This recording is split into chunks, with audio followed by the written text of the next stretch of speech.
మొత్తం దేశంలో ఉన్న సగం మంది యువతని డ్రగ్స్కి బానిసలుగా చేయొచ్చు. అంత దారుణమైన పని ఇది. ఇంత దారుణమైన పని చేసినప్పుడు బ్రెజిల్ నుంచి తీసుకొని వచ్చారు. ఈ బ్రెజిల్ నుంచి తీసుకొని వచ్చేటప్పుడు మధ్యలో జర్మనీ పోర్టులోనే దీన్ని స్కాన్ చేసి కనుక్కున్నారు. కానీ ఆ జర్మనీ పోర్టు వాళ్ళు దీన్ని సీజ్ చేయలేదు.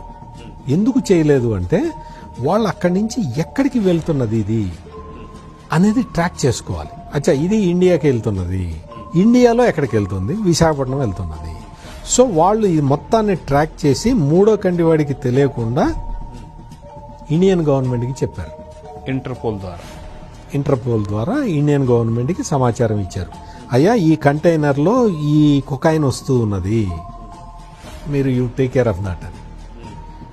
వాళ్ళు చాలా అద్భుతమైన స్కెచ్ వేసి వాళ్ళు ఏం చేశారంటే పోర్టులో రాగంగానే కంటైనర్ ఆగంగానే వచ్చి సీజ్ చేయలేదు. ఎవరైనా వచ్చి దాన్ని క్లెయిమ్ చేయాలి, ఇది నాది అని క్లెయిమ్ చేయాలి కదా. క్లెయిమ్ చేసే వరకు సిబిఐ వాళ్ళు ఆగి ఉన్నారు అక్కడ.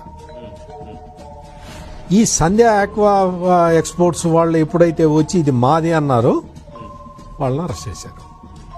అంటే ఇంత పకడ్బందీగా దీన్ని స్కెచ్ చేశారు సిబిఐ వాళ్ళు, చేసి పట్టుకున్నారు.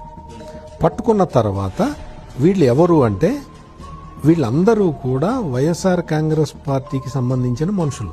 విజయసాయి రెడ్డికి ఆప్తులు. విజయసాయి రెడ్డి అంటే సంధ్య ఆక్వా ఎక్స్పోర్ట్స్కి ఆ కంపెనీ అసలు వాళ్ళు ఒరిజినల్ వాళ్ళ చేతుల్లోనే ఉందా? దాన్ని ఇప్పుడు మనం మద్యం కంపెనీలు చూసాం కదా, ఎవడి పేరు మీద ఉన్నా కానీ వీళ్ళు టేక్ ఓవర్ చేసి నడుపుతున్నారు. అట్లా ఈ కంపెనీని కూడా నడుపుతున్నారా అనేది తెలియాలి, ఎవరు బాధ్యులు అనేది తెలియాలి. ఇవన్నీ తెలిసిన తర్వాత ఈ డ్రగ్ రాకెట్ వెనక ఎవరున్నారు అసలు మీకు ఒక విషయం జగన్ గారు, 1 గ్రాము 1/2 గ్రాము సప్లై చేసే డ్రగ్ పెడలరే వాడు సచ్చుతూ చెడుతూ చేస్తాడు. వాడు అంటే రకరకాల థ్రెట్స్లో ఉండి వాడు చేస్తాడు. ఇంత పెద్ద ఎత్తున కంటైనర్లు దించాలి అంటే పవర్ఫుల్ ఇంటర్నేషనల్ మాఫియా ఉండాలి, లోకల్ గవర్నమెంట్ సపోర్ట్ ఉండాలి, లోకల్ పోలీసులు కళ్ళు మూసుకోవాలి. అంటే బలమైన మీకు ఇన్ని వందల వేల కిలోల కొకైన్ కొనాలి అంటే అది వాడేమో అప్పు ఇవ్వడు, నువ్వు క్యాష్ డౌన్ వాడికి డబ్బులు కడితే నీకు ఇస్తాడు, సరికి ఇస్తాడు.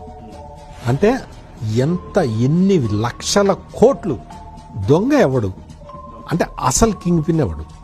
భారతదేశంలో ఇన్ని పోర్టులుంటే విశాఖపట్నం పోర్టుకే ఎందుకు వచ్చింది? విశాఖపట్నం పోర్టు నుంచి అసలు వాడు తీసుకొచ్చిన వాడేవాడు, ఆర్డర్ ఇచ్చిన వాడేవాడు, వాడికి డబ్బులు పే చేసిన వాడేవాడు, ఇవన్నీ తేలుతాయి. ప్రభుత్వం అంటే అధికారంలో ఉన్నవాడు చేయగలిగే పని తప్ప ఇండివిజువల్గా ఎవ్వడు ఇంత పెద్ద మొత్తంలో కొకైన్ గాని హెరాయిన్ గాని మనం దిగుమతి చేసుకుందామన్న ఆలోచన కూడా రాదు.